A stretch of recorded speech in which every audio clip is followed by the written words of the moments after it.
দক্ষিণ থাইল্যান্ডের হ্যাটিয়াই শহরে যেন কাদার পাহাড়। ধ্বংসস্তূপে পরিণত হওয়া বাজারে আজ মানুষের ভিড়, তবে কেনাকাটার জন্য নয়, বরং বাঁচার পথ খুঁজতে।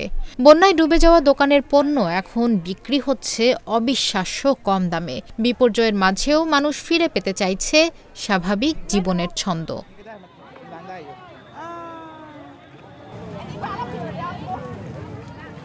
হ্যাটিয়াইয়ের একটি স্থানীয় বাজারে আজ সারিবদ্ধভাবে রাখা হয়েছে কাদায় মাখা ব্যাগ, পোশাক আর নানা ধরনের পণ্য। কয়েকদিন আগে যেগুলোর দাম ছিল ১০০ টাকা, এখন বিক্রি হচ্ছে মাত্র ১০ টাকায়। ব্যবসায়ীরা বলছেন, এভাবে অন্তত কিছুটা ক্ষতি পুষিয়ে নেওয়া যাবে, আর একই সঙ্গে সহায়তা করা যাবে বন্যা দুর্গত মানুষদের। শহরটিতে ধীরে ধীরে পানি নামতে শুরু করেছে, তবে ক্ষতির চিহ্ন সর্বত্র।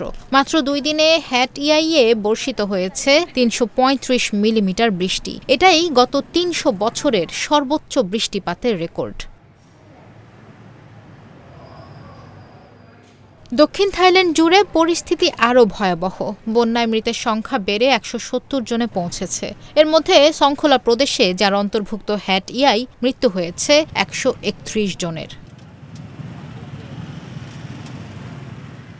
মানুষ এখনও ঘরবাড়ি পরিষ্কার করছে, দোকানিরা মেরামতের চেষ্টায় ব্যস্ত, আর বাজারে চলছে এই মাড সেল।